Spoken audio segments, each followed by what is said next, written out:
Borderline hysterical. Woo!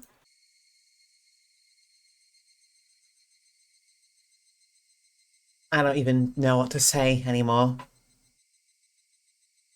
This is rock bottom. We're at rock bottom.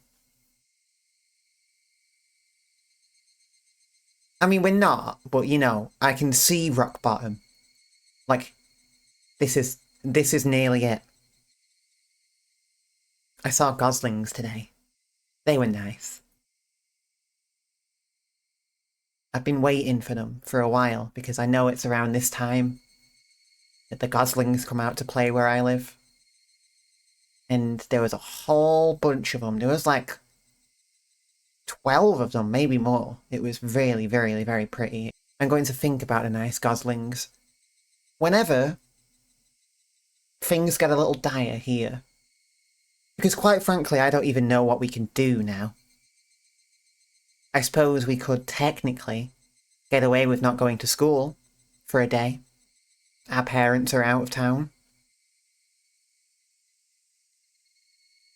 I can hardly comprehend how it'll work if we go back, if we go there, if we go to school after crushing someone's fingies. But, you know. No, no, actually, I say you know, thinking I'll think of something to say after that. I'll think of something to tie this up in a neat little bow, but there isn't anything.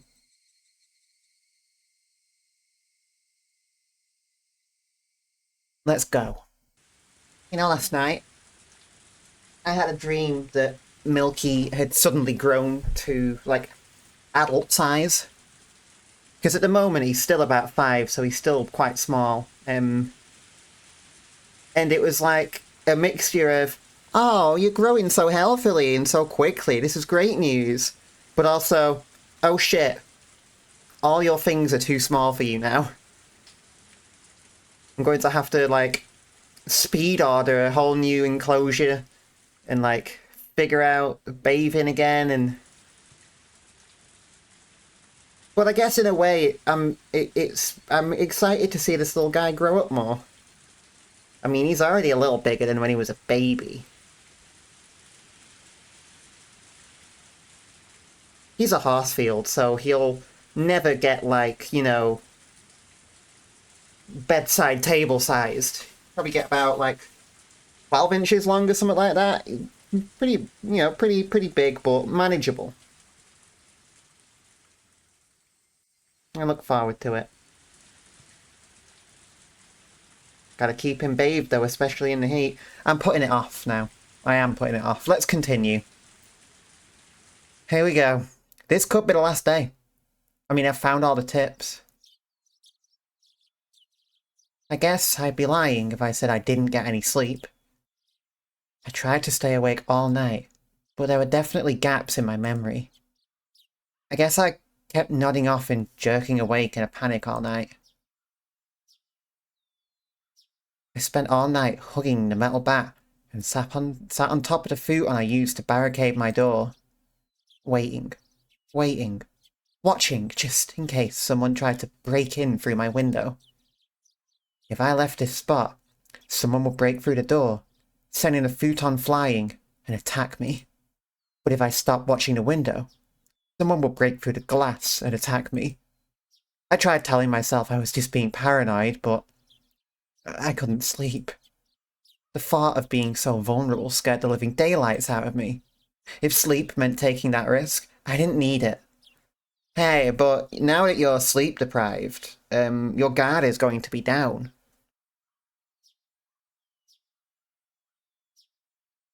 You've really messed up here strategically. It was so much better to just stay awake. At some point during that endless cycle of nodding off and jolting awake, light began to shine outside. But that was it. It wasn't so much the morning as it was the sun simply having risen. I snuck a peek out through the curtains. Rena was gone. I couldn't see her anywhere, no matter how hard I looked. It's like, you know, seeing a spider in your bathroom and then going back a couple hours later and it's not there anymore. It's like, this is somehow scarier. This is somehow scarier. But I guess it would be actually objectively scarier if she was just still there after a whole night. Finally, I could breathe a deep sigh of relief. The night was finally over. I'd be lying if I said I wasn't tired, but I didn't feel like sleeping at the moment. I still had time.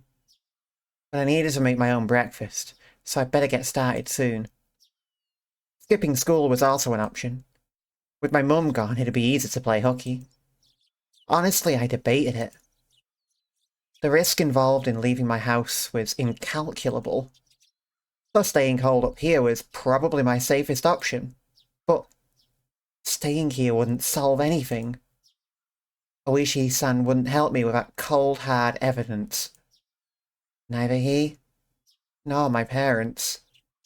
So, unless I found some sort of proof, these relentless nights would never end. Now, we're on the aggressive.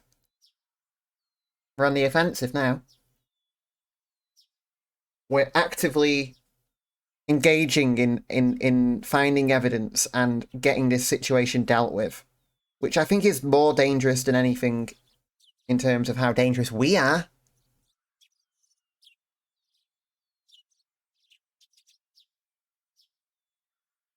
I think we're at our most dangerous now. I regulated my breathing and regained my senses. Calm down, Keiichi Maibara. Let's go to school. Let's wait until they set their trap for me. But that didn't mean I was just going to twiddle my thumbs. I needed to avoid that trap and secure irrefutable evidence. Take note of the plates of any car that drives by. If I see someone suspicious, check their clothes and face. I wasn't just protecting myself. I was preparing myself to turn their attack against them and retaliate. Oh my god. Oh my god.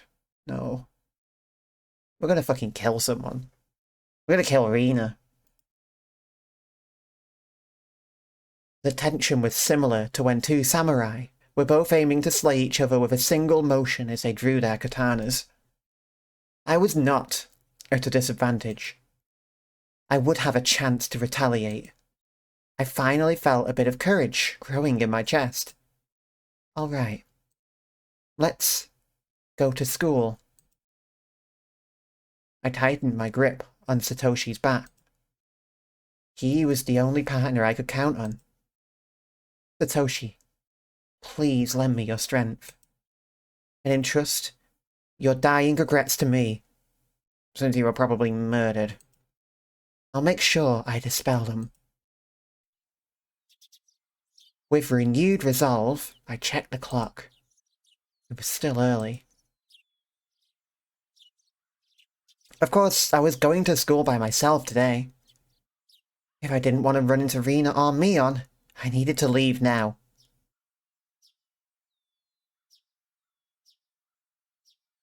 There hasn't been any music yet, and I can understand that, absolutely, but it's adding extra exhaustion and just, like, an extra feeling of waiting, you know?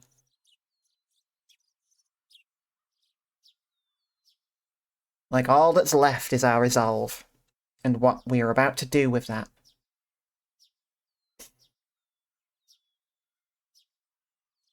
The shattered fragments of the cupboard were still strewn all over the entryway. Right. I meant to clean that up last night, but never got around to it with the phone call and everything. If my parents came back and saw this while I was at school, I would never hear the end of it.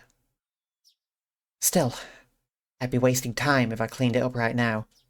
And considering what would happen if I ran into Rina or Mion, it wouldn't be too late to clean it up after I got back home. Assuming you'll have the time to. You assumed you'd had the time to clean it up last night.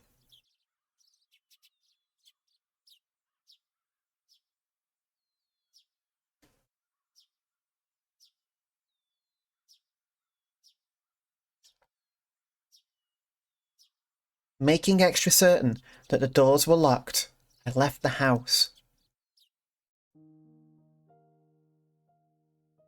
My uniform was still covered in mud from yesterday, so I left it in the washer. Today I was going to go to school in a tracksuit. By wearing a different outfit this morning, my mind was forced to accept that today was different from yesterday. Yeah, that's the secret trick to sort of differentiating your days. You don't get to learn it in a school with a uniform. It kind of makes everything blend into one, but as soon as you can kind of wear what you want to wear every day, it helps you sort of separate the days and sort of try and make the most of them in a way. That's why I really do try my best to get dressed in the morning these days. Unless it's like a lazy day that I'll treat myself to pajamas, but on a day when I want to do stuff and I have free time, I will try and get dressed to sort of mark an official start to my day.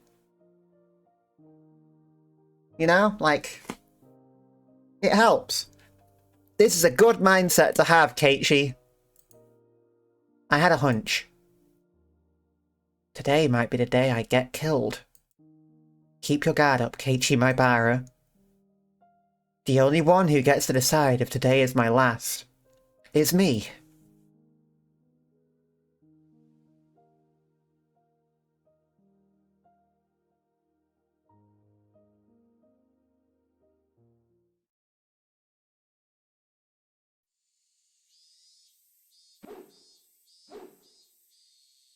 I spent the morning practicing my swing like it was my natural routine. After a while, Rena arrived at school. I'm curious as to how this will go.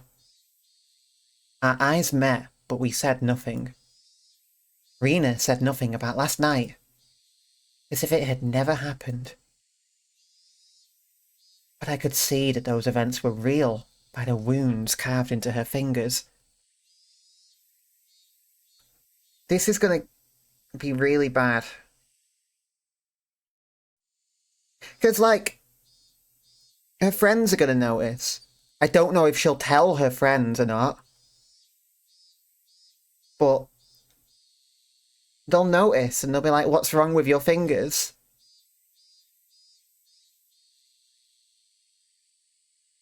She might not tell them. There might be a part of her who's still worried about us. I don't know what I'd find scarier. I just heard her telling Satoko and the others that the bandages were from hurting herself in the kitchen. Oh god, that's grim. Oh.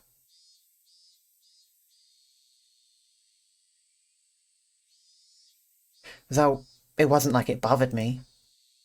The details that Oishi-san shared about Rina's incident before her transfer played vividly in my mind. Now that I knew about it, I couldn't even dream of Rina as a cute, ideal girl.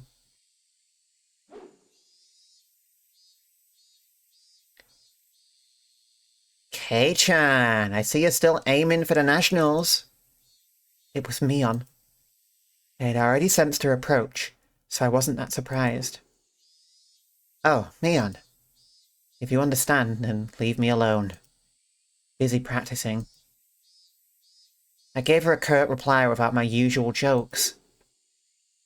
Then I gave the bat an even larger swing, tacitly keeping Mion from getting any closer. Hey, Kei-chan, take it easy. I think Mion got the message, but she still urged me to give it a rest. Homeroom's not that far off, is it? Just let me finish practicing. I swung the bat even harder, as a sign of my refusal. Kei-chan, when did you get into baseball? Just recently. Recently? You mean yesterday? Don't ask if you already know. Oh dear. That's a very unsportsmanlike reply. You're distracting me. Go away. I ignored Mion and kept swinging. Normally, she'd get mad or bored and leave if someone gave it a cold shoulder like this.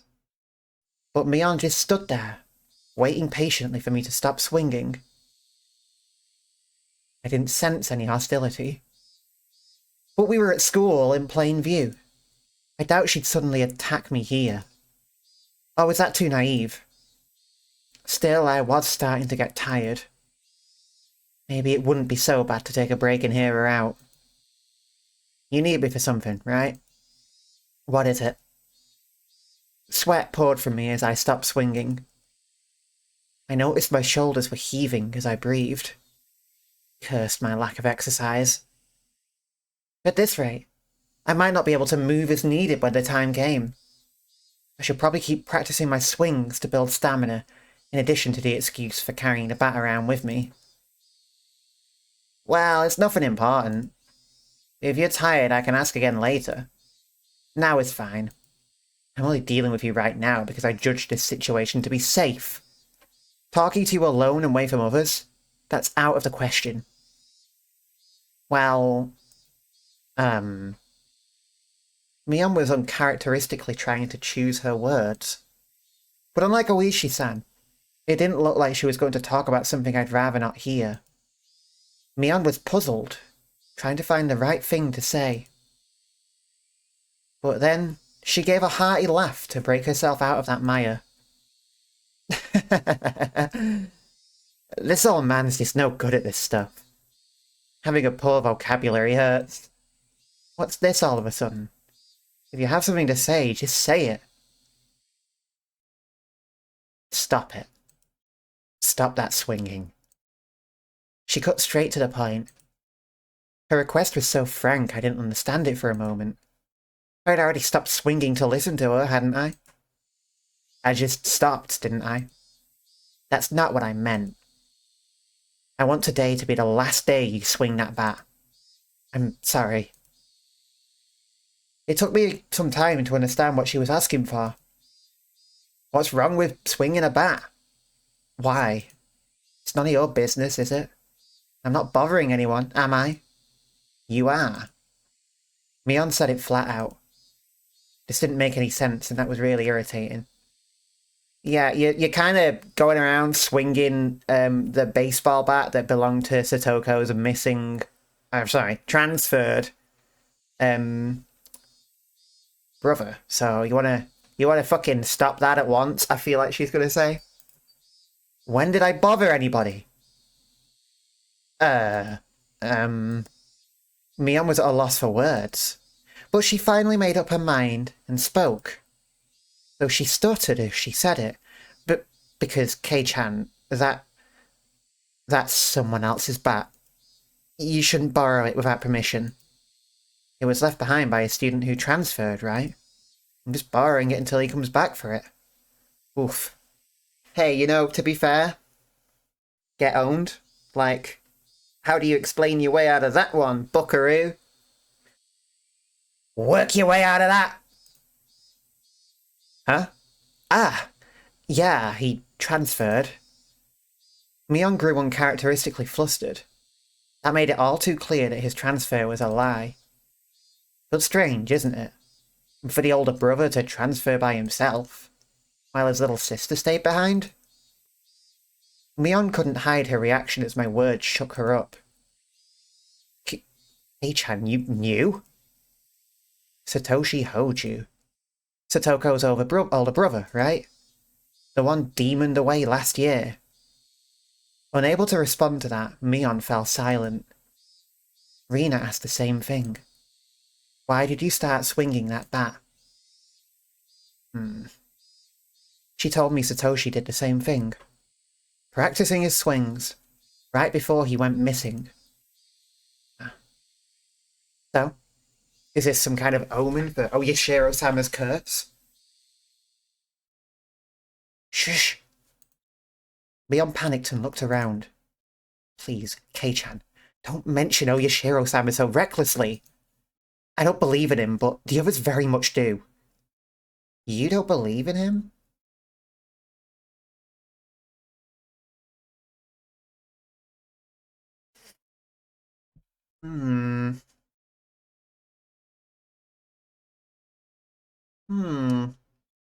Interesting.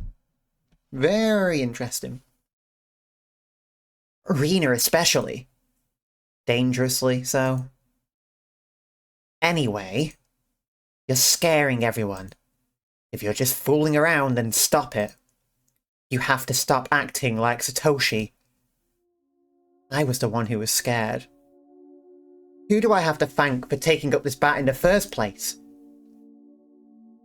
But it still unsettled me knowing that my actions were overlapping with Satoshi's. It would be one thing if someone suggested it, but I thought I was making my own decisions. I'll say this now. I don't know anything about Satoshi. After all, you didn't tell me anything about him. We didn't mean to hide it. You were hiding the incidents that happen every year, weren't you? That's because we didn't want to... You didn't want to scare me? That's your reason for leaving me out? No, we didn't mean to... Mion, I asked you directly if something happened at the dam, didn't I? And you told me nothing happened. When someone was dismembered and murdered, you lied to me. I'm sorry, I didn't mean to lie to you. Friends don't hide things from each other, right? Isn't that right? Then you all aren't my friends. Kei-chan, Mion looked helpless and flustered. Was I imagining the tears in her eyes? I never could imagine Mion acting like this. Oh. By the way, those get-well mochi you brought the other day, they were good. I thought I was gonna bleed. Who did it? You? Or Rena? Me. She admitted it so easily. I couldn't help but be surprised at how easy that was. I put hot sauce in one of the mochi. Sorry about that. You could have killed me. How could you do that to a friend? But it was just a little prank. Mion gave me a wry smile mixed with confusion, causing even more anger to well up inside me. You think that was a prank? I grabbed Mion by the collar and lifted her up. That wasn't the same as putting Tabasco sauce in a piece of mochi. It was a needle, a sewing needle. If I had swallowed that and it lodged in my throat, what did she think would happen? Mion's face froze as her body rattled in fear. This wasn't the Mion Sonozaki I knew anymore. Anyways, you're not my friend. There's no reason for me to listen to someone who's not my friend. So just leave me alone for a while. Got it? Mion wasn't replying anymore. It won't be that easy to erase me, you know.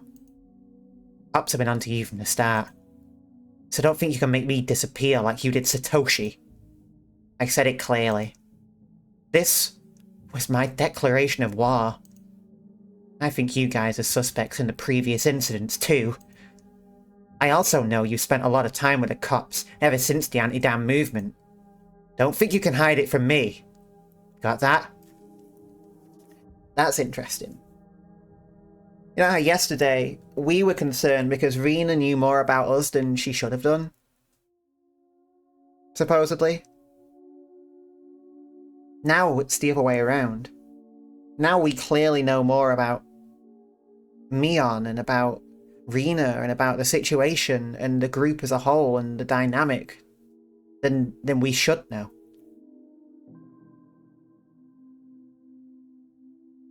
Which is interesting, for sure.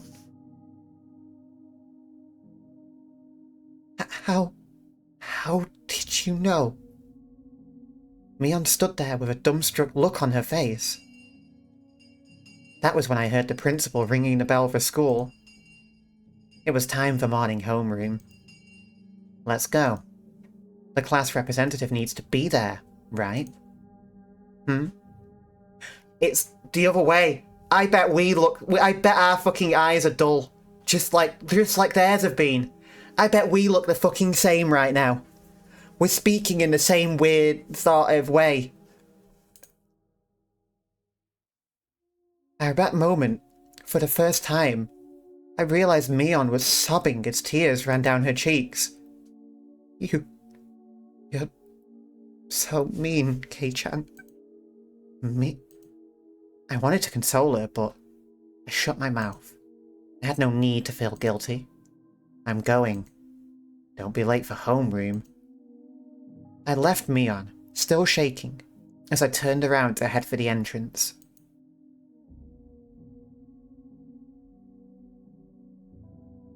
I had no idea how troubling it was to make a girl cry. This is like fucking Act 5 of In Stars and Time level shit right now, only I don't... I'm not quite as optimistic here.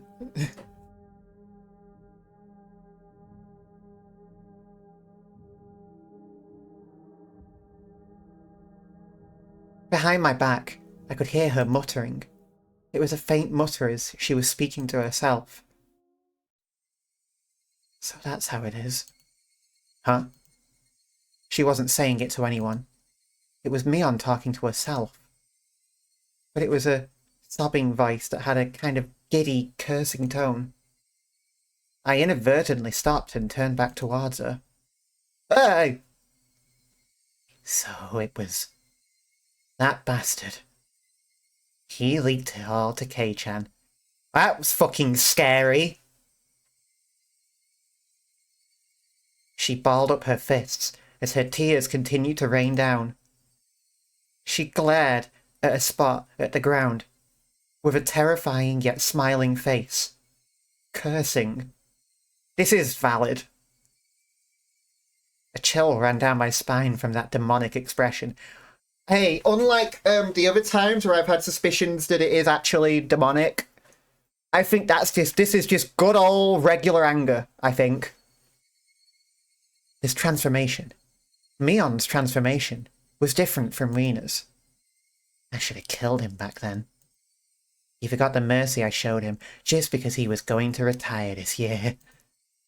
Retiring this year? Was she talking about Oishi-san? Damn it.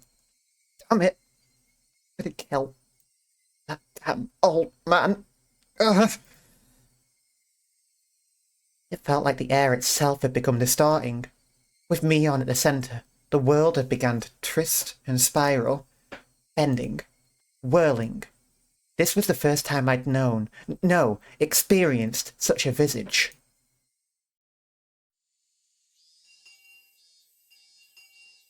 Rise! Attention! Mion made up an excuse for her red eyes by saying there was something wrong with her contacts.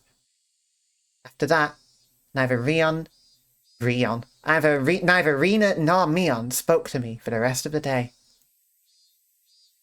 Neither Satoko nor Rika-chan looked me in the eye.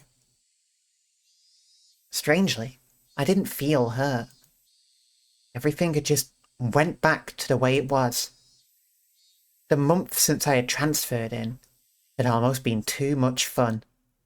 That was all. School was supposed to be something like this to begin with. Oops. I should have disliked that feeling, but today it felt oddly refreshing. It's normal. It's normalcy. The funniest thing about the recent events is that you've just fucked up Oishi's entire investigation by basically revealing it.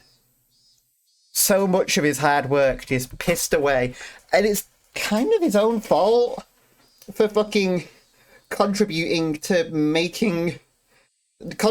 so much to Keiichi's like paranoia and sort of just fucking downward spiral.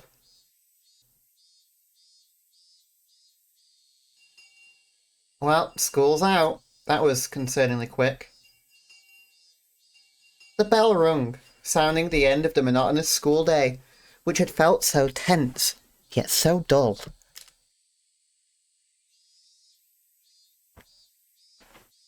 Since it would cause a lot of unpleasant memories if they asked me to join in the club activities, I promptly started preparing to go home without even looking at them.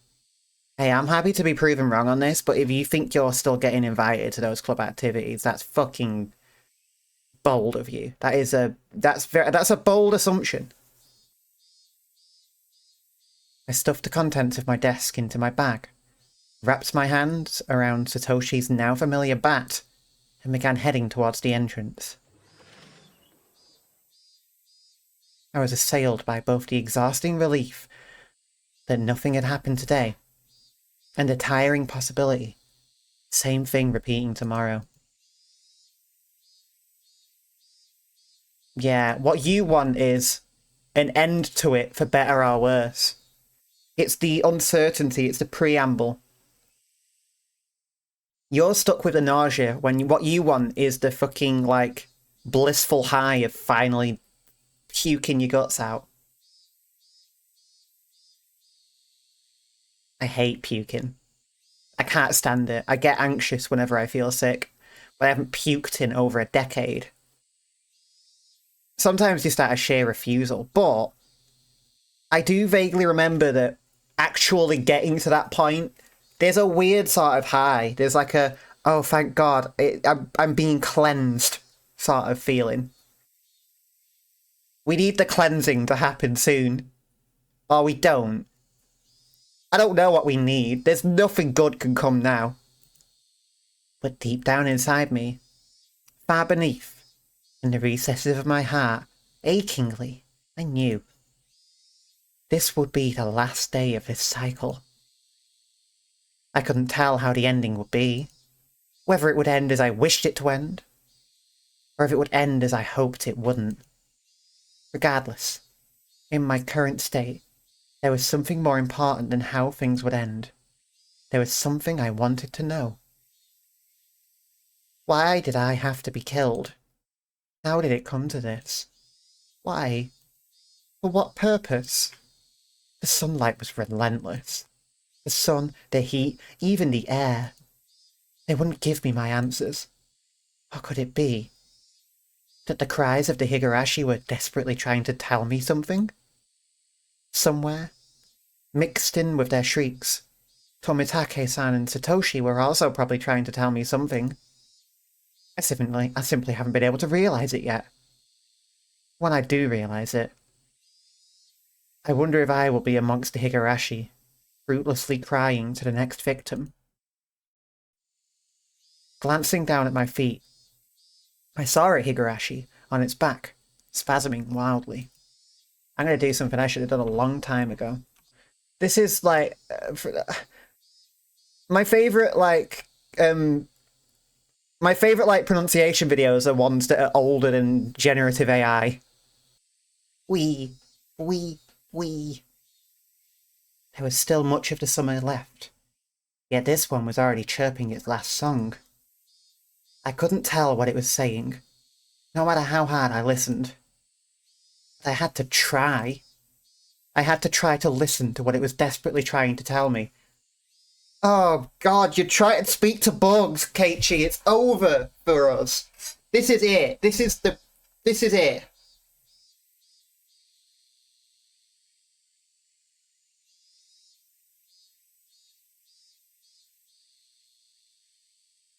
Uh...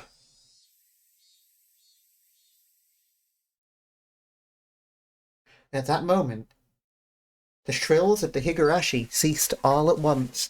Oh, that's fine. That's good. As if they had huddled together, fearing that the person who brought them to their dreadful fate had arrived. There was no mistaking it. A presence was approaching. The sound of footsteps was almost non-existent. If the Higurashi hadn't warned me by ending their chirping, I wouldn't have noticed. My exhaustion left me in a heartbeat. In its place was a rush of adrenaline that sharpened all of my senses. I was just barely able to hold back that creeping, suffocating feeling of horror. It wasn't something I could hold back for long, but in this moment, when I needed to be razor sharp, I was able to retain my composure. I wasn't going to shout like I did yesterday. I hid myself calmly amongst the trees, waiting for my pursuer's shadow. Could I get them to pass by me? No. Since I was able to hear their footsteps, they were probably also able to hear mine. They might have already been able to tell that I'd hidden myself and was holding my breath. The person tailing me Was it Rena, just like yesterday? If it was Rena, I wouldn't hold back. I could just yell at her and make her go ahead like yesterday. If it wasn't Rena, it would depend on how they acted, I guess. The footsteps ambled closer. I swallowed, wiped my clammy hands on my pants, and readjusted the grip on the bat. I could tell that the fear that I had beaten back once was now waiting for another opening to come at me. Who could it be? I peeked out from behind a tree at the person following me. My imagination hadn't led me astray. It was Rena. There was a bit of relief as I realised it was someone I knew, but that feeling left me in an instant. This wasn't the same Rena that I knew. Her eyes were dark and lifeless. But her mouth appeared as if it was carved into a crescent. Yes, it looked like she was grinning slightly. And in her right hand was a hatchet.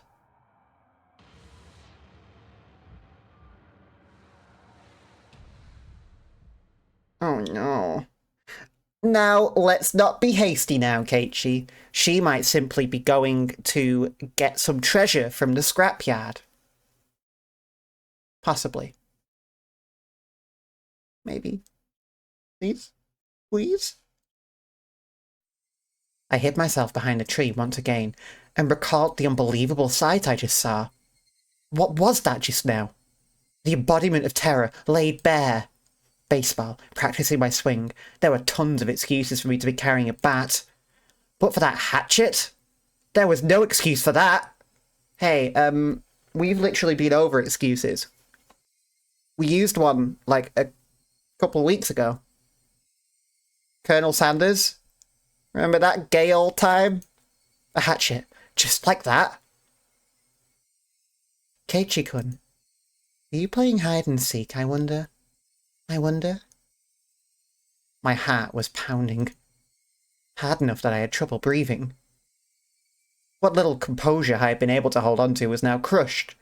In its place, cold sweat gushed forth, covering my entire body, letting me know precisely what kind of emotion had taken hold. Not good. Not good. Not good. I wasn't able to hide myself completely. She already knew I was here. Were you trying to scare me, I wonder? I wonder. I decided that it would be better to reveal myself now, since there was still space between us, than to allow Rena to come any closer. Also, you know, lying doesn't help. You might as well just get cards on the table now, because the last time it didn't go so well. I don't know why I'm saying this. You've departed completely from any logical train of thought. And I'm not blaming you for that, I have to be clear. But I'm just saying. I adjusted my grip on the bat again, readied myself mentally, and stepped out from behind the tree.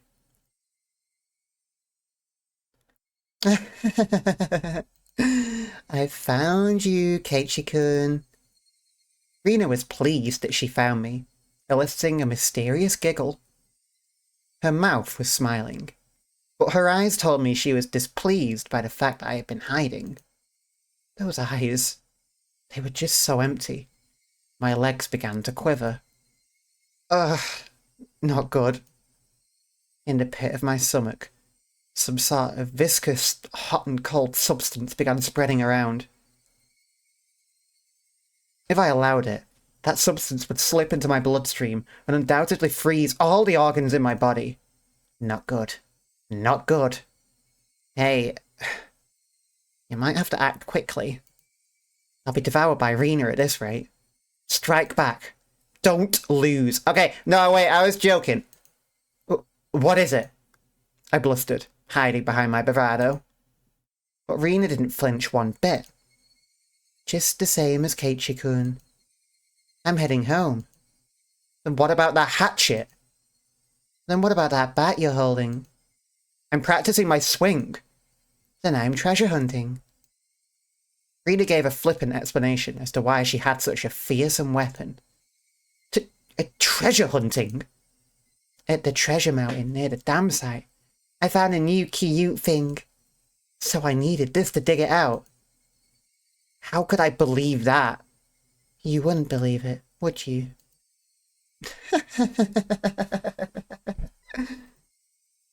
Rena's laugh was obviously very strange.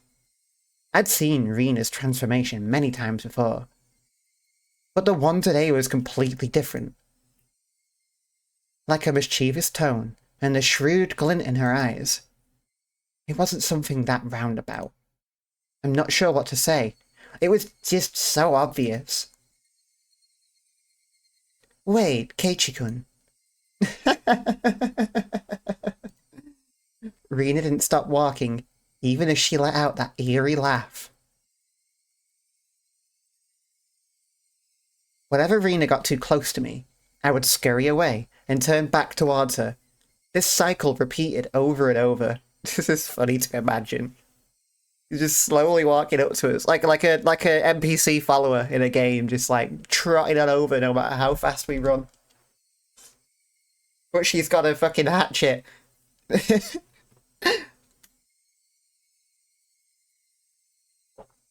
Oh, god damn it. No matter how you looked at it, I was being chased by Rena and was trying to escape. Don't follow me. I can't do that. My house is this way, after all. When I met with Rena on this road yesterday, she cowered and trembled as she followed my commands. But today was different. Rena didn't show a hint of trepidation. Actually, wasn't I the one who was cowering? Oh, man. If the way home for Rena and me was the same, that's fine. I'd just change my route. That'd work out, wouldn't it? I turned onto a side street I'd never been down and knew little about. But Rena saw me do that and followed me while laughing. Why? Why? Aren't you going home? Just go down the street you normally do. Why would you follow me down this weird little side road? Those thoughts screamed in my head, eventually spilling out of my mouth.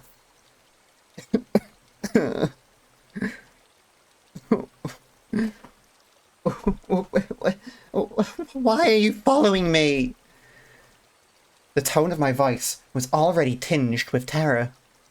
Because I want to talk to Keiichi-kun. Keiichi-kun wants to talk to Rena too, doesn't he? Doesn't he? I don't want to talk about anything with you. That's a lie, isn't it? There's something you want to ask me about, isn't there? Not at all. I have nothing to talk to you about. That's a lie, isn't it? It's not a lie. Lies! Rena's scream echoed, startling some nearby birds into flight. I cringed in fear. The only other thing I could do was increase my pace. Let's talk, Keiichi-kun. Talk. Talk. Why was I running down this unfamiliar and deserted street? Doesn't Keiichi-kun have something he's worried about? Nothing at all. I'm not worried about anything. Lies! Even though I was running, even though Rena was walking, why wasn't I getting any farther away? Time's being fucked up again. I know. I really do know. You're scared, aren't you, Keiichi-kun? I'm not scared. I'm not scared of anything. Lies!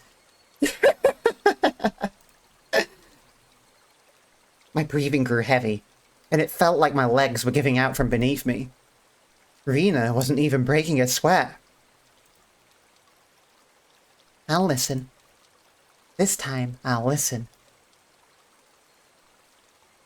I had no idea what she was talking about, or what exactly she wanted to do. This time, I'll listen. It will be different from the time with Satoshi-kun. Satoshi was acting the same and she didn't listen.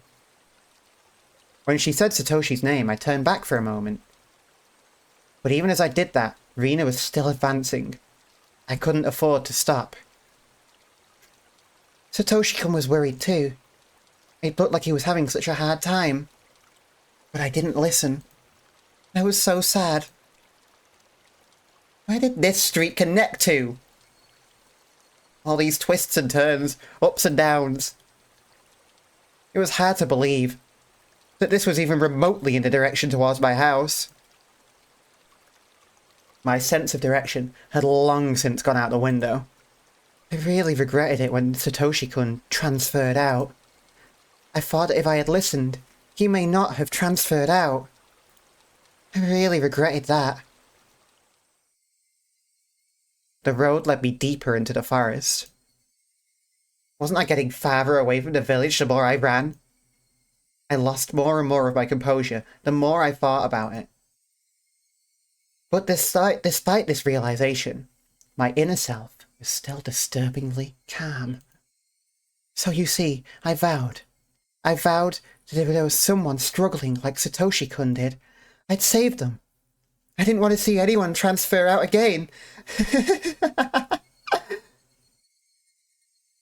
Damn it. What does transfer even mean? I won't let you transfer me. I won't end up the same as Satoshi. Come on, Keiichi-kun. Talk to me. I'll be able to understand you, Keiichi-kun. I'm your ally. I started wheezing, out of breath. My lungs were so hot that they felt like they were going to explode, and my heart was beating as hard as it possibly could. Oh yeah. That sure does sound like, hysteria. I should have practiced running instead of my swing. I couldn't even afford to scoff at that stupid thought. If Keiichi doesn't have anything to worry about, he'll go back to normal. Everyone will go back to being friends, and we can enjoy club activities again. You know what's interesting? Like, I feel like all these moments when people's eyes have gone dull, I feel like you could read their dialogue, and if you assumed that their eyes weren't dull, that they were just speaking as per usual, it wouldn't even be slightly scary. Like, the time when Mion was acting strange about us going out for lunch with Oishi, we now have additional context for that. We know that she has history with Oishi. We know that her family is quite involved in that stuff. So she probably was concerned about that and checking on that, and she probably wasn't particularly happy. But the dull eyes...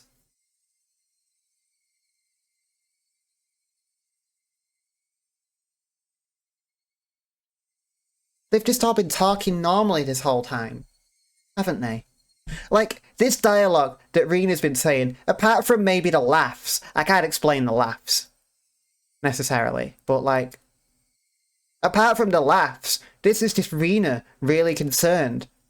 Not particularly helping herself if she's holding a hatchet, but fuck, how do we know she's holding a hatchet? I don't know. She might be, she might not be, I don't know anymore. None of this shit makes sense. Next time, we'll team up and beat Mi-chan.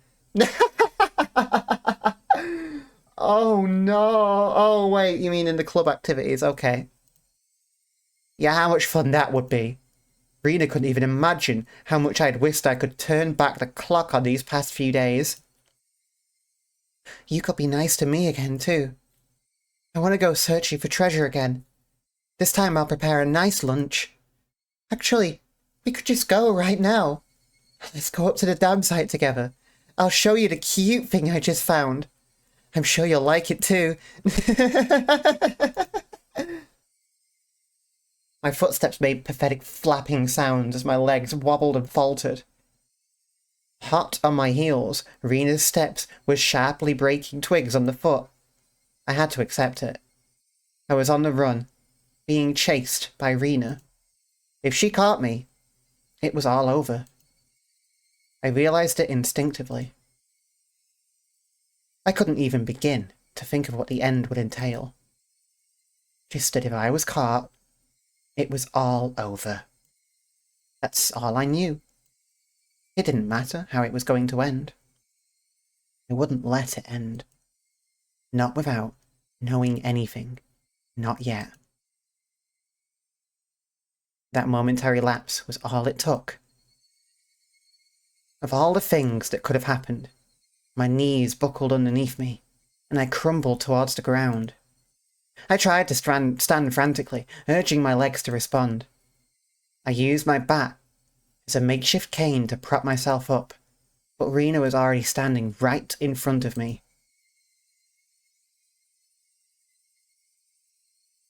Compared to me, out of breath and utterly exhausted, Rena was so cool and composed that she could have froze the air around her. She wasn't breathing hard at all. Rather, I couldn't even sense if her heart was beating. That's another thing. She is not tired at all. Let's say... Hold on a minute. Let's say something in a moment. Okay, let's say that the diagnosis that we were told by Oishi is true. She has dysautonomia. Dysautonomia. Let's say she has that.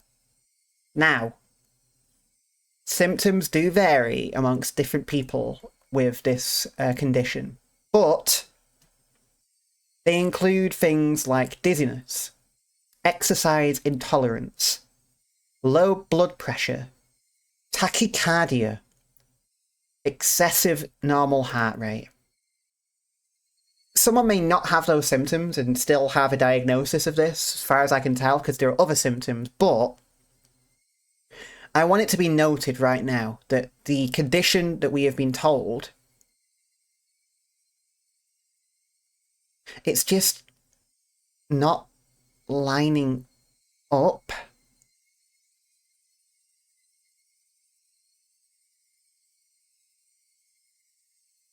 She might have it. Or maybe there was a desperate fucking rush for some kind of a scientific medical explanation for what she was experiencing and what she was dealing with and what she did. And then it's settled on give her a diagnosis and say it was all down to stress.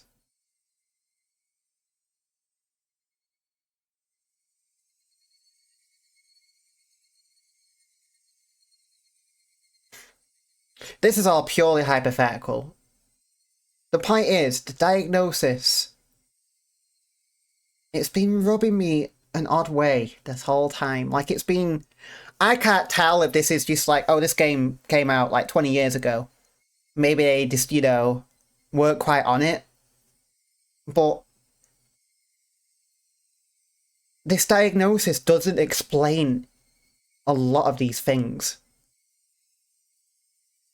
It's not some explanation as to why she is appearing to behave this way.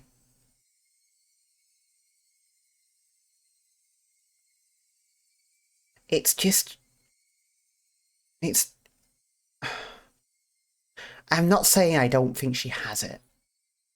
I just think something's not right. And that's the most obvious fucking thing to say, but I don't know how else to say it. There's something fishy about it.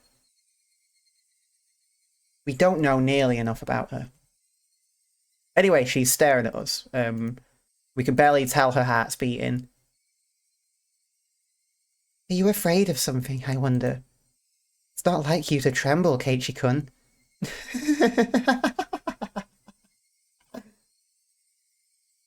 Her expression looked almost affectionate.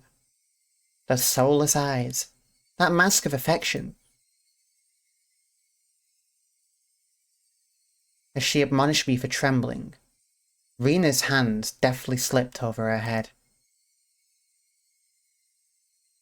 The blur of arms as they moved made me feel as if I was staring at the godliness of the thousand-armed Buddha.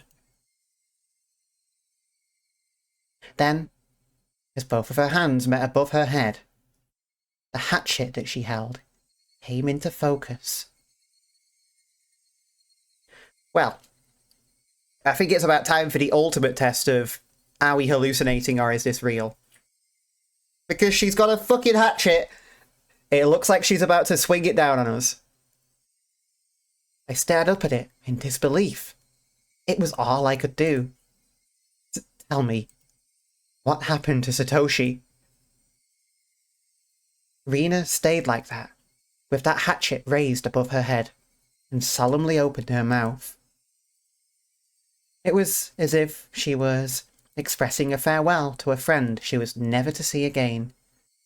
That cruel scenario resided somewhere in her actions.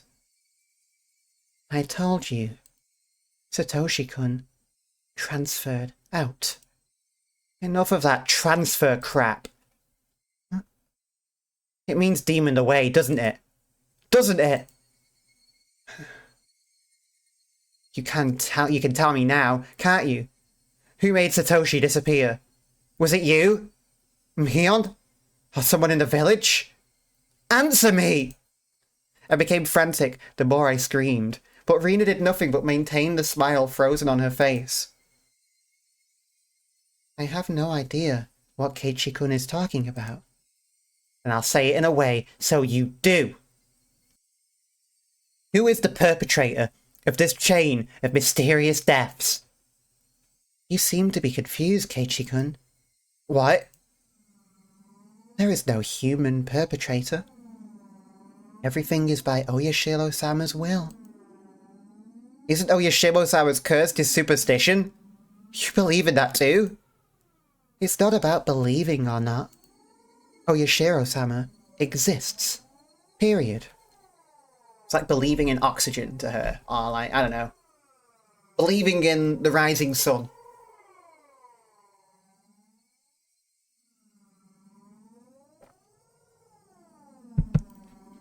Rena's gaze grew even more gelid.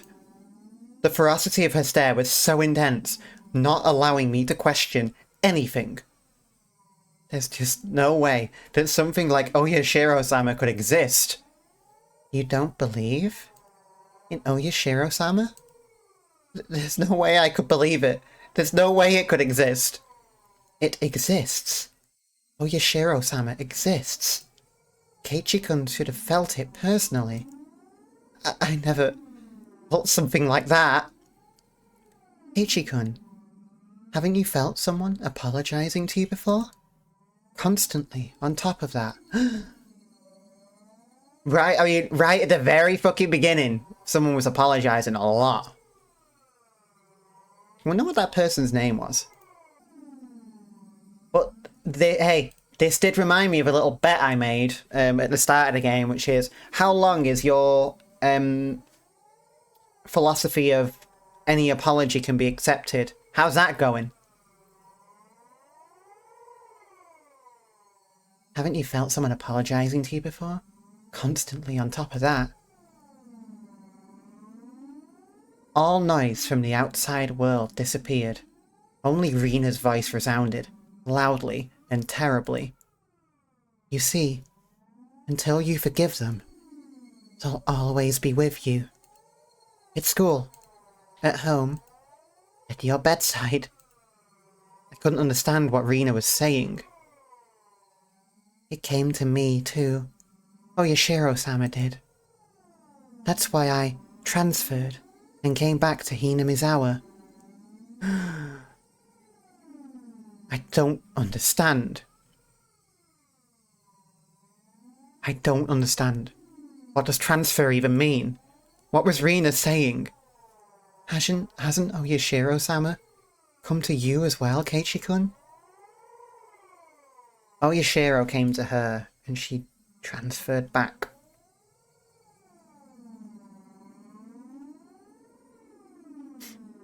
Is a transfer emblematic of, like, a breakdown? Like, just a full-on, full-scale breakdown. That's what happened to Satoshi. That's what happened to Rena, and it's happening to us. She doesn't want us to break down, maybe? I'm probably the only one you can confide in. I won't let you transfer out, okay?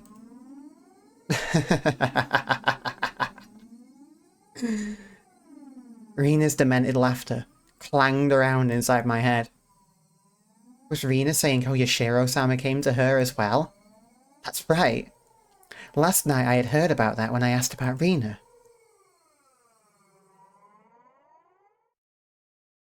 Please keep this confidential. Also, part of this may be speculation. Not all of it may be true. Are you still interested? Oishi-san began speaking. Neither the victims nor the school filed a complaint, so there's no preliminary report. Basically, the police hadn't intervened in this matter, so all of these details are just what I heard from those involved. Meaning it's not that credible. You said there were victims. Didn't Rena just break all the windows? No. Rina Ryugu had attacked 3 boys, using a metal bat. 2 of them made it out with only bruises, but the other had been injured so badly that one of his eyes was permanently damaged. Wouldn't that be considered assault? Shouldn't the police have arrested her? For whatever reason, the victim never pressed charges. There was no report to the police, so... They were beaten with a bat and suffered significant injuries. Normally there would be a criminal investigation. But why didn't they press charges? I tried asking the 3 male victims for their side of the story, but they were all reluctant. It's hard to say, but they were all afraid. Even after she had transferred schools. Oishi-san, could you summarize it starting from the beginning? Rena hit people while she broke the windows. Or was it she started breaking the windows after she got bored of hitting people? They sounded similar, but the meanings were drastically different. On an undisclosed date, Rina Ryugu was conversing with 3 male students, close friends of hers, near this pool storage shed. Who were those 3? I can't reveal their names, but they were close to Rina Ryugu, and it seems they were a group of friends. She was the lone girl in their group. So it wasn't that strange that the 4 of them were together. So what happened? I don't know the reason why. She took the baseball team's bat that was in the pool storage shed and beat the 3 of them down, one after the other. What? There were no witnesses. This was an account pieced together by the information given at the time of the incident. One day after school, Rena and 3 male students were at the pool storage shed talking together. They weren't seeking help. Rather, they usually met up there. It appears it became a heated discussion. At that time, Rena underwent a change. The change was so abrupt that the 3 of them didn't comprehend what was happening. It's just like us. Then, taking the metal bat, she attacked her friends, one after the other. Oof. Leaving her friends covered in blood with gashes on their heads, she made her way towards the school building. Oh. That's a clean bat. Then she broke the glass windows, one after the other. A few minutes later, a teacher appeared on the scene and subdued her. What was this change Rena underwent? What matches up in the statements from the 3 was a sudden change. The point that there was a transformation. Transformation? I also could recall Rena's transformation. I'd seen that change many times before. It was so different from the usual Rena that I couldn't help but believe it was someone else who looked like Rena. But if it was just as simple as that, if it was just a Rena thing, then why did we see it in Mion as well? That transformation they're talking about, had it happened before? No, there was nothing like that. As far as I could find out. In her medical history and past, There was nothing like that. Does that happen often? Where people change suddenly like Rena did? Of course it does. There are plenty of psychological phenomena that could cause something like that. Then, you're saying there was a dormant element in Rena that caused that transformation? I cannot say that for certain, but according to the statements of her friends, it's hard to believe she had such a side to her. Kind, caring, and adorable. Even before she transferred here, she was probably pretty popular in school like she was now. That girl transforming suddenly and assaulting them with a bat. Who could imagine such a thing? Nobody could have seen it coming. I, myself, sometimes believed that I was mistaking that was Rena. Even now. Then, what happened after that? There was a hospital right across from the school, so the three of them were carried in and treated quickly. What about Rena? What about the police? Why wasn't there a criminal investigation? Oh, you see, the police can't get involved unless they are called. Even though one was badly injured with permanent damage? Why didn't they file charges? That's what caught my attention as well. Either some threat or pressure was placed on them. Or they had a reason that they couldn't file charges even if they wanted to. We're talking about you, after all. Of course you looked into it, didn't you? Well, yeah. But I told you at the beginning, didn't I? That the victims were all very reluctant to talk. They didn't want to touch on the matter. Or rather, they didn't want to be involved. Reluctant to talk. Didn't want to touch it. Didn't want to be involved. It resembled the villagers here, and Oyashiro-sama's curse. Did the teacher at that school tell you anything? The school is a hallowed ground. You could say they tend to keep scandals on the wraps. But I didn't have a search warrant, so I had to tread lightly, you see. Then there was no comment from the school. No. They denied the incident even happened. It's just 3 male students were carried in for blunt force trauma that day. That's all there was in the hospital records. The victims didn't speak, the school denied it happened. Then you don't know anything at all. Yeah, I know nothing other than that the incident itself had taken place. The victims also wished this incident to be kept from the public. So if you and I both forget about it, my Bara-san, then this incident will probably just fade away. For a brief period, we sat in silence. At first glance, it looked like a simple assault case. But that was just the tip of the iceberg. The depths were obscured by riling waves, sinking quietly into the void, as if it never existed to begin with. After that, she was suspended by the school. And during that time, she underwent psychiatric counseling. Did you hear anything from that doctor? Again, they were very professional in regards to their ethics. Fucking God, I'm glad. Or at least very tight-lipped.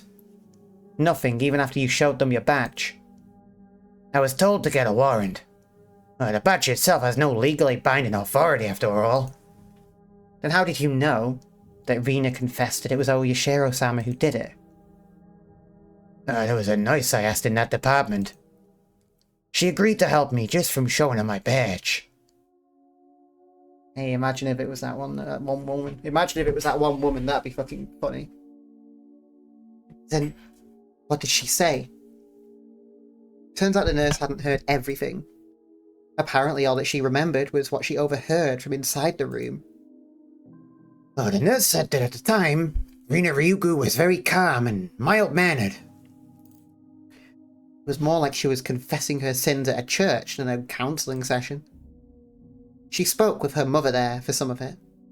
But partway through, her mother was asked to leave, so it became a private counselling session between just the doctor and Rena for a while. The part with Oyashiro-sama, when did that pop up? Partway through. She screamed a name suddenly. Oh, that startled her nurse, and that's why she started listening in.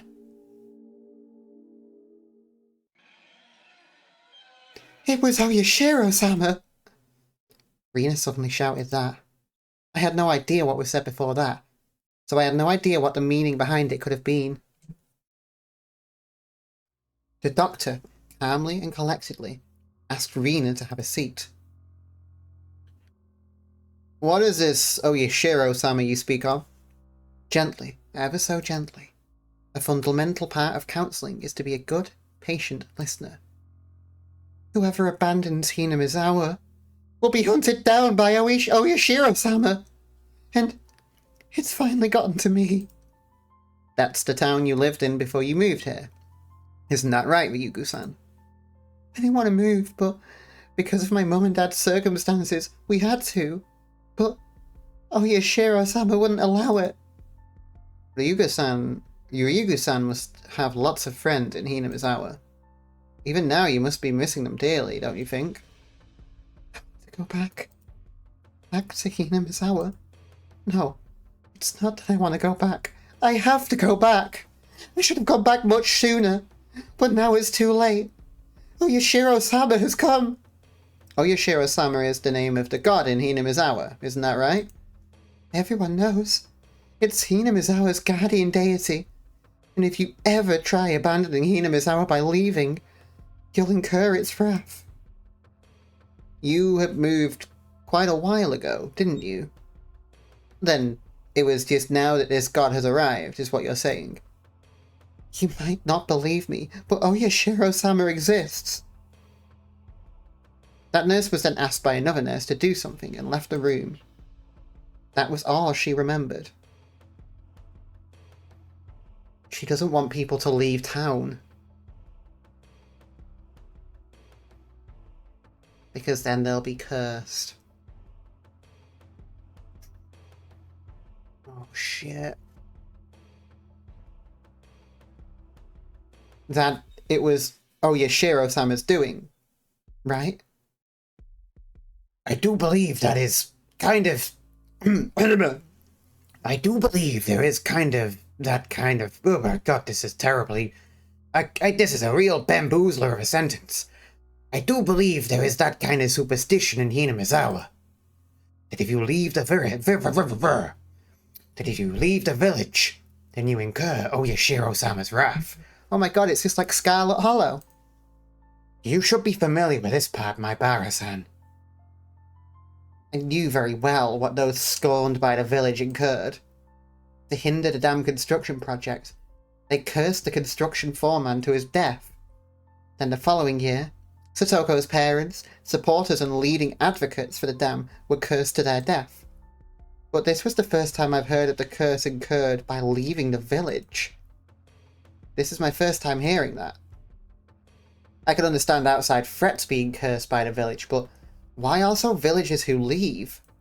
Normally people who leave villages aren't supposed to be cursed, right? I know it's a bit strange to say it, but I could see it as a rule that the people who come in are the ones who will be cursed. Far from Jupiter, far from his thunder. Curses weren't something to chase after people that leave, were they? That's such a cool saying, far from Jupiter, far from his thunder. Oh, cool. Oishi-san pondered for a bit over the other end of the receiver, and then began speaking again.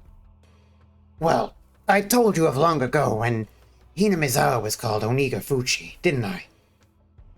I recalled hearing that. Long ago, Hinamizawa was feared and respected as the village of demons. Okay, I had to take a bit of a break earlier because my throat was acting up. I've had a bit of a dry cough. It's because of the air conditioning at my work. It's dried out all the air and it's just wrecked my body entirely. It turns out maybe there is some use to humidity after all. Doesn't have to be so smug and uncomfortable about it though. But I'd like to at least try and finish this chapter up, you know? In fact, let's open the window a bit because it's now like 9 o'clock at night, which means the sun is setting.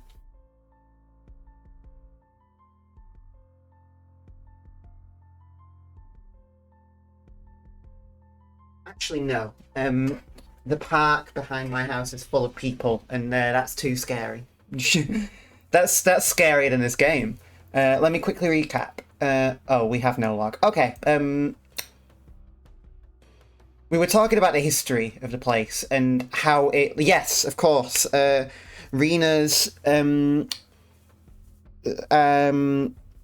psychiatric session resulted in her talking about how if you leave Hinami's hour, you're cursed. So we're kind of exploring the history of that now. So The villages at the foot of the mountains worship the demons, so Onigafuchi was hallowed ground that you could never enter. It came to be said that if you entered carelessly, you were cursed by Oyashiro-sama. those who set foot in Onigafuchi, in another word, Hinamizawa, would be cursed. I could understand that. I know that. But for leaving to also be no good, that's... Also, the demons, you see. They were being strictly watched by Oyashiro-sama so that they would not enter into our world. In other words, Oyashiro-sama probably restricted interaction between Onigafuchi and the rest of the world. I see. I finally understood what sort of thing Oyashiro-sama was. So basically, Oyashiro-sama is more like a warden than a protectorate deity, I guess. Trying to keep this place isolated from the rest of the world. Oh, I guess that's how it would seem.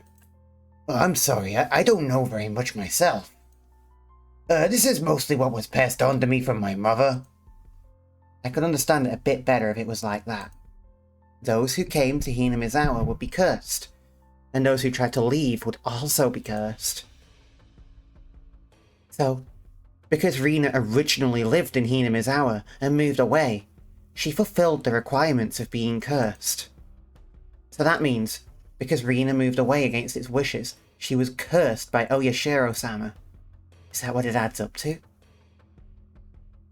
In short, that seems to be what it points to, I guess. As a matter of fact, soon afterwards they did move back to Hinamizawa after all.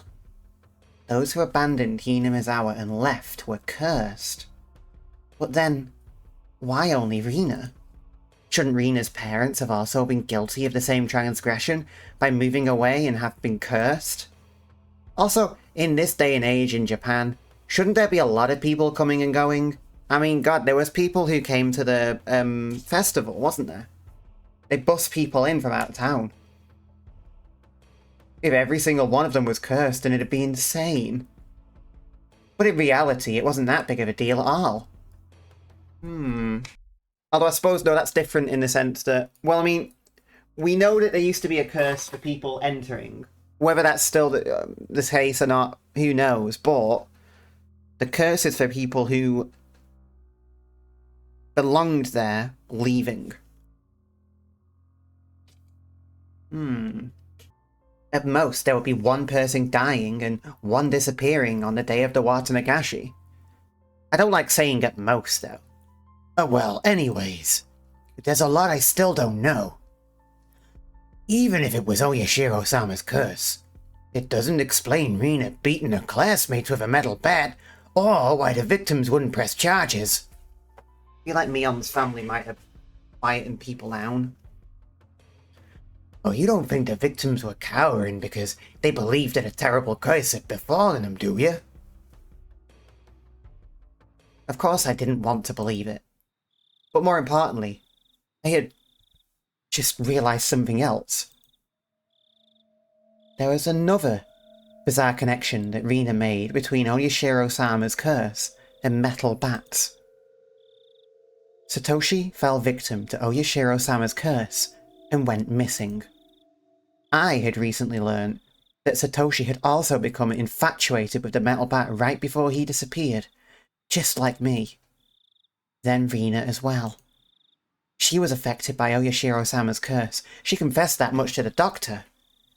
And the weapon which she had used at the time of that horrendous act was, again, a metal bat. He's starting to is it starting to sink in yet? You've been cursed, bucko.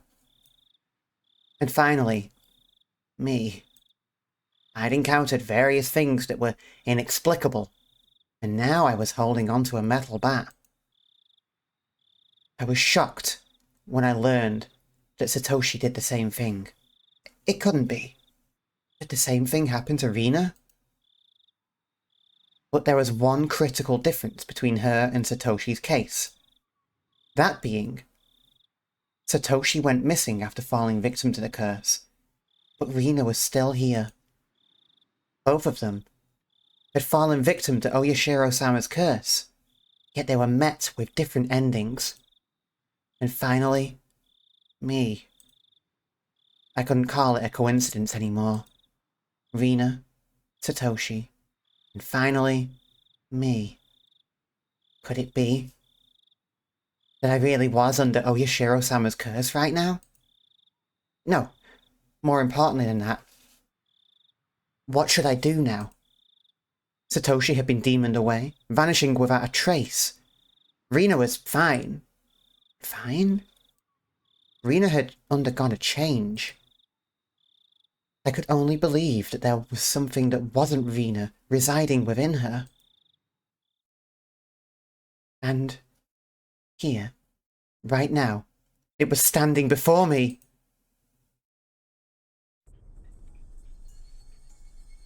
Rina, please tell me, what will happen to me? Rina stood imposingly, not answering. Satoshi disappeared, but Rina didn't disappear.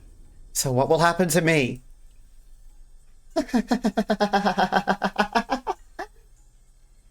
I had never heard such an unpleasant laugh before. It had become akin to the sound of her breathing. It was no longer a voice or an expression of feeling. Don't worry. I'll save you. Rina took one step forward, still holding the hatchet high above her head. Hey, your idea of saving me isn't butchering me in any way, is it, right? Like, that's not going to be it, right? You're not going to butcher me in some kind of misguided attempts to save me, right? You don't have this belief that being transferred is a fate worse than death, and so therefore you'll kill me to spare me of that? Now then. One step closer. Rina's face spread out to fill my vision. Speak. One step closer. Rina's nose was close enough to touch mine, and was still pushing closer. There's something you want to say, isn't there? I'll listen.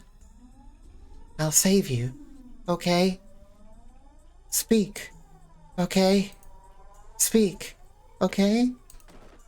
I slumped down, landing squarely on my butt. It wasn't for some pathetic reason. It was all I could do to get as far away from Rina. I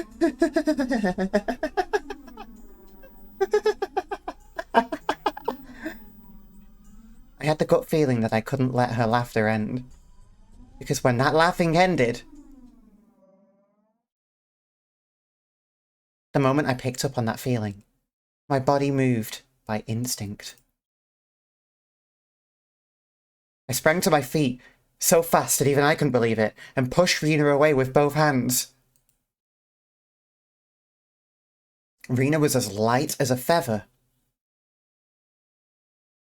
Thrown about by the unbalanced weight of the hatchet, she was sent backwards as if she had been carried off by the wind.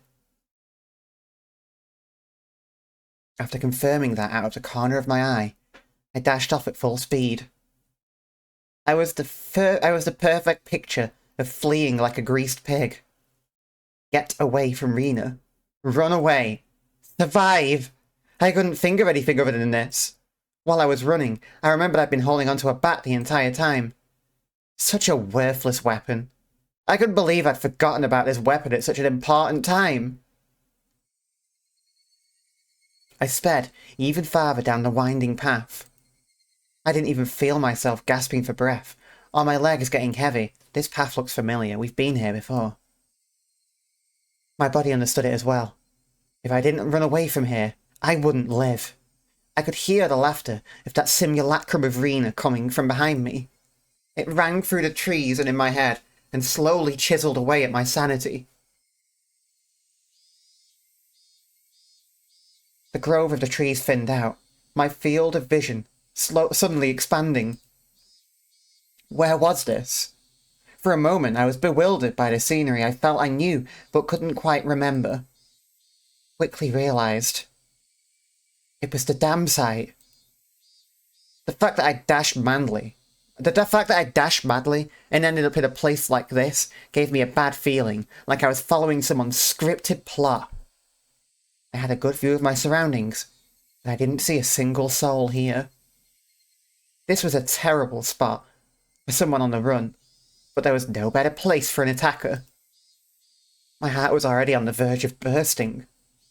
The muscles in my legs were screaming, but I didn't care. If I stopped here, then they might not even be able to scream for much longer. Even still, I glanced back, looking for an excuse to rest. Rena wasn't there. Instead, I saw two villagers walking around. I breathed a sigh of relief that it wasn't Rena, but a third party. Except the voice inside me rang the alarm once again. Villagers walking around weren't suspicious in and of themselves, but it bothered me. They both wore rough-looking clothes.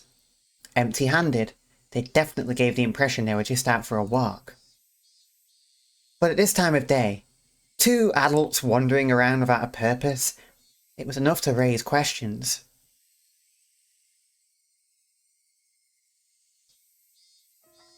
But more than anything else, those eyes. They weren't chit-chatting while walking. They were both silent, heading forward, looking in my direction. Okay, that picture of eyes needs to fucking stop. Oh, God. Was I at the end of my rope, and had finally started imagining things? I should run away. That was probably the best choice. If they weren't involved, I'd lose them easily by running. If they were part of the group after me, then they would come running after me. Either way, unless I hurried up, Rena would catch up with me. That's right. I was going to run. Deciding that. The moment I began to turn tail, both of them rushed towards me as if they knew exactly what I was thinking. Somewhere inside me, I had jumped to the conclusion that Rena was the only thing I needed to be afraid of. I made the assumption that I didn't need to fear anything else. But right now, I realised just how blatantly wrong I was. Suddenly, the story Oishi-san told me about the demons all leaving the village to hunt prey floated through the back of my mind. I could tell they were both coming after me, without even turning around because of their frenetic footsteps. Are you sure you're not just, like, trespassing?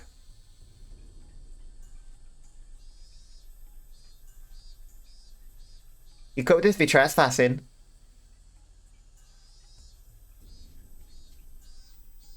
I'm trying to find reasonable reasons for all of this shit. Because at this point, my only solace rests on, like, a reasonable explanation. If all of this turns out to be true, I'm going to lose my fucking mind. It was frightening being unable to shake Rena off as he slowly closed in on me. But this didn't even compare. Rena's like the fucking indestructible, immortal snail that kills you with a touch. And it's always travelling towards you. Being pursued with such violent ferocity, this straightforward horror was unparalleled. One of the pursuer's arms grazed my shoulder. Now it wasn't just their frenzied footsteps, but also the distinct sound of their breathing that I could hear. No, I could practically feel them breathing on me. They were already right behind me. Calm down, Keiichi Maibara. Still running at full tilt, I felt the surrounding area go still. No, it felt like time itself had stopped. Once again, eh? I turned my head back slightly in that frozen world, realizing how close my pursuers had gotten to me. I couldn't win against the legs of an adult. In less than the time it would take to blink twice when this frozen time began moving again, they'd be right on top of me. On top of me, and then... Don't think about that, Keiichi. First, realize that you won't be able to shake them off like this. If the fact that you can't get away with is a given, then you need to make a decision. Go with the right leg, or go with the left. You just need to decide which one. Are you gonna fucking clatter them in the legs with your baseball bat? Let's go with the left. The moment I decided that, the temporal singularity burst into pieces. Right. Left. I swung the bat in a wide arc with my right arm. Using that inertia, I stopped, and suddenly spun. What? The two of them were clearly startled. Momentarily losing sight of me, both of their outstretched arms, ready to grab me, instead grasped the empty space. The man on the right, I applaud him being able to figure it out, spun around to the spot I shouldn't have been, and faced me in astonishment. But it was too late. I didn't even need to swing my bat. All I needed to do was extend my arms as I turned around. It was by no means a heavy blow, but it seemed like it had enough power behind it to knock him off his feet.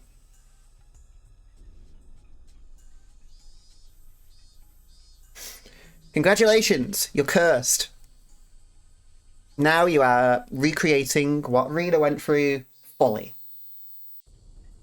But just knocking him down wasn't enough to scare him away. He got back up in no time. Both of them took a fighting stance and were ready to face me. This made me certain they weren't just two people out for a walk. They were clearly after me. I think you're trespassing, buddy.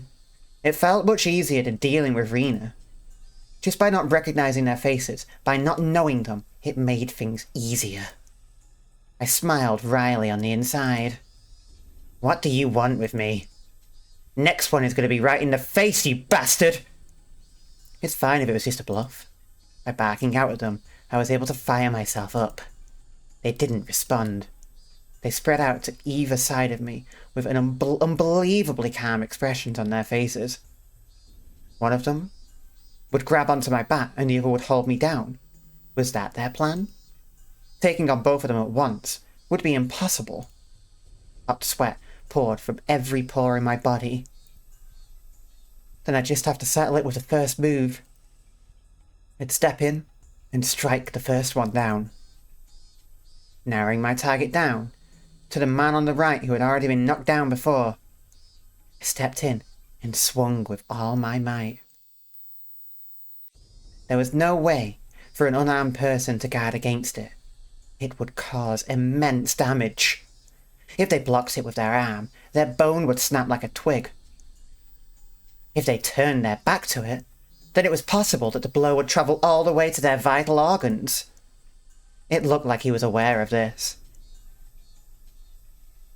He pushed farther through the kill zone between us and delivered a fist right into my gut. Not good. With this distance, in this position, and in this state, there was no way for me to dodge it. The world flipped upside down. I understood that I was being tossed around like a rag doll. I landed on the soft earth without a sound, feeling the grainy soil press against my face. It didn't hurt at all. But the moment I thought that, I suddenly felt pain coming from the abrasions on my skin, as well as the contents of my stomach being forced upwards, flooding my mouth with a bitter sensation. Damn, he punched you so hard you threw up. That's fucking brutal. I knew very well that I didn't have the time to relish this experience. I stood up as quickly as I could, but at that moment, the other man was already barreling towards me. Being able to comprehend calmly that I simply couldn't dodge made it all the more upsetting. After ploughing into my stomach full force once again, My assailant twisted around behind me and locked his thick arm around my neck. My throat felt like it was being crushed by his immense strength. I couldn't even contemplate that I was being strangled, or that I was about to go unconscious. My vision simply darkened, and a silent whining noise began playing deep inside my mind. It took everything I had to keep myself from blacking out. While this was happening, the other man was more than likely standing in front of me. I wasn't able to open my eyes, but I could feel that he was there. There was nothing I could do now. Unable to shake this arm off me, I couldn't run. I couldn't fight back. Dire straits. I couldn't even come up with a phrase that adequately described my situation.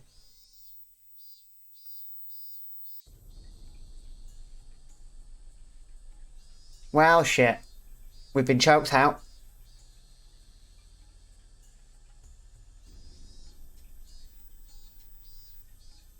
We've been choked out.